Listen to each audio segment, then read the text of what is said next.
In this video, we'll learn about fertilizers. We'll learn why they're important for plant growth and how we can make them, both at the industrial and the laboratory scale. Fertilizers are something that we can add to the soil that plants are growing in that provides them with essential nutrients they need to grow. Some fertilizers are geared towards soil quality, but most fertilizers are aimed at nutrition, so that's what we'll focus on in this video.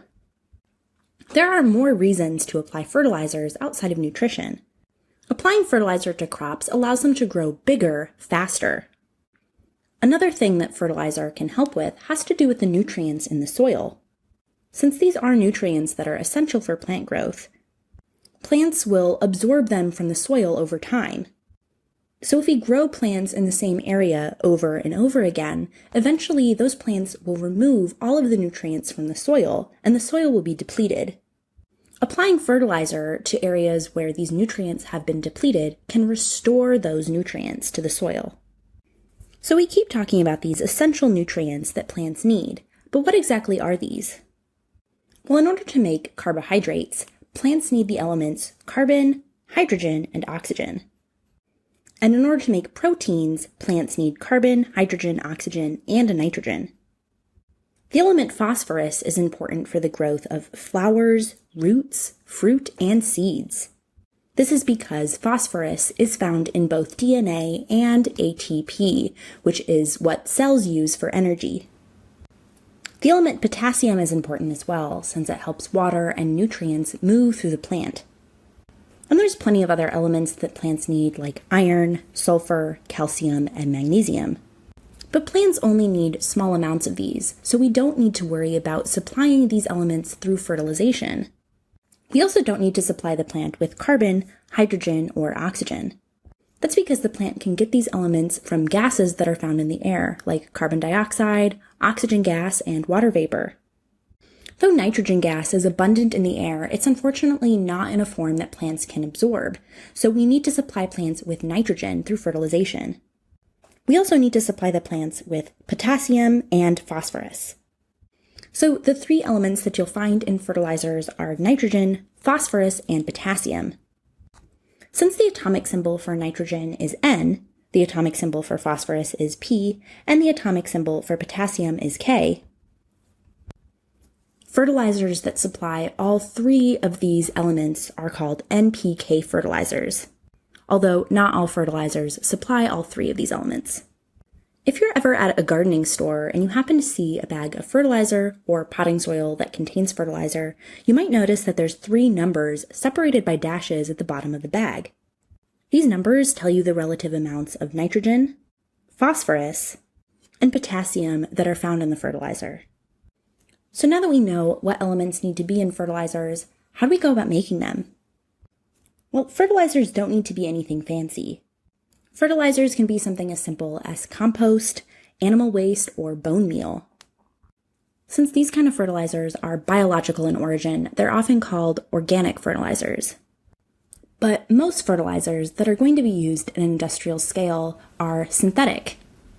And these synthetic fertilizers don't actually contain nitrogen, phosphorus, and potassium in their elemental forms. Rather, they're made of various salts that contain these elements. For example, nitrogen-containing fertilizers are often made of salts that contain the nitrate, or NO3- ion, or the ammonium, or NH4+ ion. Another option for a nitrogen fertilizer would just be the nitrogen-containing compound urea. Phosphorus-containing fertilizers are often made with salts that contain the phosphate ion. And potassium-containing fertilizers are made of any potassium-containing salt. So now let's talk about how we would make fertilizers that contain these elements, starting with nitrogen. The creation of nitrogen-containing fertilizers starts with the Haber process. In the Haber process, nitrogen gas and hydrogen gas react to form ammonia. Now, ammonia could be applied directly to crops as a fertilizer, but for ease of application, it's used as a raw material to create other nitrogen-containing compounds. For example, we could react the ammonia with nitric acid, which would give us NH4NO3, ammonium nitrate. Or we could react the ammonia with sulfuric acid. This would give us NH42SO4, ammonium sulfate. Now let's move on to phosphorus. The creation of phosphorus fertilizers starts with phosphate rock. Phosphate rock is mined from the Earth's crust. It contains high amounts of phosphorus-containing minerals. It's unfortunately insoluble in water, so we can't use it directly as a fertilizer. So we'll have to react it with something in order to obtain a soluble salt that we can apply as a fertilizer. For example, we can react the phosphate rock with nitric acid, which would give us a mixture of calcium nitrate and phosphoric acid. The phosphoric acid is usually neutralized with ammonia to get ammonium phosphate. This particular reaction is convenient for the creation of fertilizers because we end up with something that contains both nitrogen and phosphorus. So if we wanted an NPK fertilizer, all we need to add is some potassium-containing salt. We can also react the phosphate rock with sulfuric acid. This would give us what's often referred to as single superphosphate. This is a mixture of calcium sulfate and calcium phosphate. This reaction is particularly convenient because our reactants, phosphate rock and sulfuric acid, are both extremely easy to produce on an industrial scale. In fact, this exact reaction is the primary use of both phosphate rock and sulfuric acid on a global scale. We can also react phosphate rock with phosphoric acid, which would give us something that's commonly referred to as triple superphosphate. Chemically, triple superphosphate is calcium hydrogen phosphate. So now we know how phosphorus-containing fertilizers are made, so that just leaves us with potassium. The creation of potassium fertilizers starts with any potassium-containing salt. Unlike phosphate rock, potassium-containing salts are soluble. This means that we don't have to perform any reactions on these salts in order to use them as a fertilizer. The only thing that we might have to do is purify them to remove other salts, like sodium chloride. Now, these reactions that we've looked at to create fertilizers might look a little bit different depending on if we're performing the reaction in a laboratory setting or an industrial setting. And that's not because the reactions are going to be any different, just the process that we use to perform these reactions. For example, let's use this reaction that we looked at earlier. In this reaction, ammonia and sulfuric acid react to form ammonium sulfate. If we were to perform this reaction in a lab to create fertilizer, we would need to purchase our reactants, ammonia and sulfuric acid, from a chemical supply company. We would perform this reaction in standard laboratory glassware. And when we perform this reaction, we would make batches of ammonium sulfate. If we want more ammonium sulfate, we would have to perform the reaction again to create another batch. When we perform this reaction in industry, there's no need to purchase the reactants from a chemical supplier. Instead, we can create them directly from their raw materials. As long as the plant where the fertilizer is being made is running, these fertilizers can be created continuously. There's no need to create them in batches like we would if we were in a lab. But in order for this to happen, the plant needs to use expensive industrial equipment. And with that, we've hit on everything we need to about fertilizers and how they're made. So let's test our knowledge with a couple problems before we wrap up this video. Which of the following is not a reason why farmers use fertilizers? A. Growing crops more quickly. B. Increasing the protein content in the crops. C. Growing larger crops. D. Restoring depleted minerals in the soil. E. Supplying essential minerals used by crops. Fertilizers are something that we can apply to the soil that plants are growing in that provides them with essential nutrients they need to grow. In addition to supplying plants with essential nutrients, fertilizers also help plants grow larger, faster. Also, as plants grow, they will absorb nutrients from the soil. If we continue to grow plants in the same area, over time, the nutrients in the soil will become depleted. And applying fertilizer to the soil in those areas can restore the depleted nutrients. So now let's take a look through our answer choices. We're looking for the statement that is not a reason why farmers use fertilizers. Well, answer choice E, supplying essential minerals used by crops, is the primary reason that we use fertilizers, so that can't be the correct answer. As we discussed, allowing plants to grow larger, faster is definitely a reason why fertilizers are used, so answer choices A and C aren't correct either.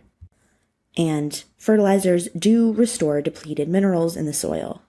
So that leaves us with answer choice B, increasing the protein content in the crops. While it's true that applying fertilizers can allow plants to grow larger, they don't change the plant in any way, so they wouldn't increase the protein content. Why is fertilizer A not as effective as fertilizer B at promoting plant growth? A. Fertilizer A does not contain any sodium. B. Fertilizer B inhibits seed germination. C. Fertilizer B only contains nitrogen. D. Fertilizer A does not contain any phosphorus or potassium. E. Fertilizer A raises the pH of the soil.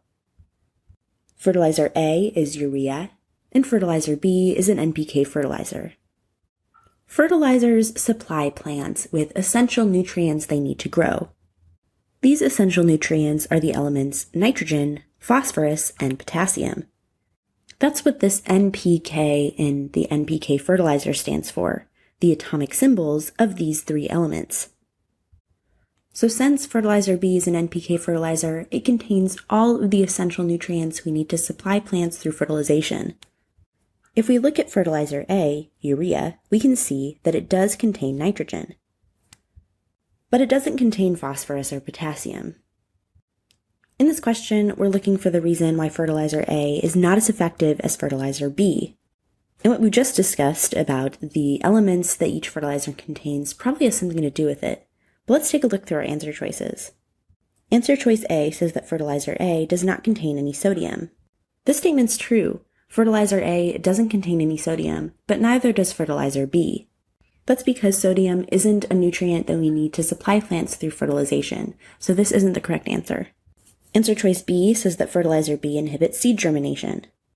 Nitrogen-containing fertilizers do inhibit seed germination, so you should take care not to apply too much nitrogen-containing fertilizer too close to when seeds should germinate. But both fertilizer A and fertilizer B contain nitrogen, so this isn't correct either. Answer choice C says that fertilizer B contains only nitrogen. This statement is not true. Fertilizer B contains nitrogen, phosphorus, and potassium because it's an NPK fertilizer. Answer choice D says that fertilizer A does not contain any phosphorus or potassium. This is true. Fertilizer A doesn't contain any phosphorus or potassium, which are two of the three essential nutrients that we need to supply plants. So we found the correct answer, but let's take a quick peek at answer choice E. This one says that fertilizer A raises the pH of the soil.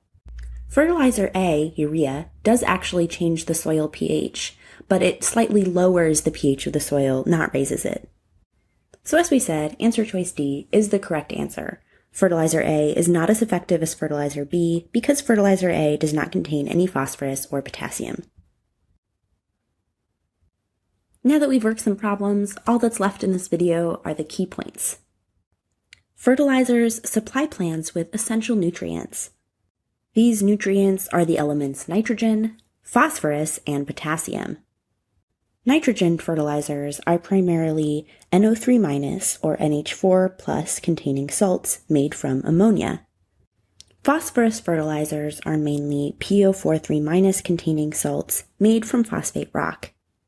And potassium fertilizers are any potassium containing salt. NPK fertilizers contain all three of these elements.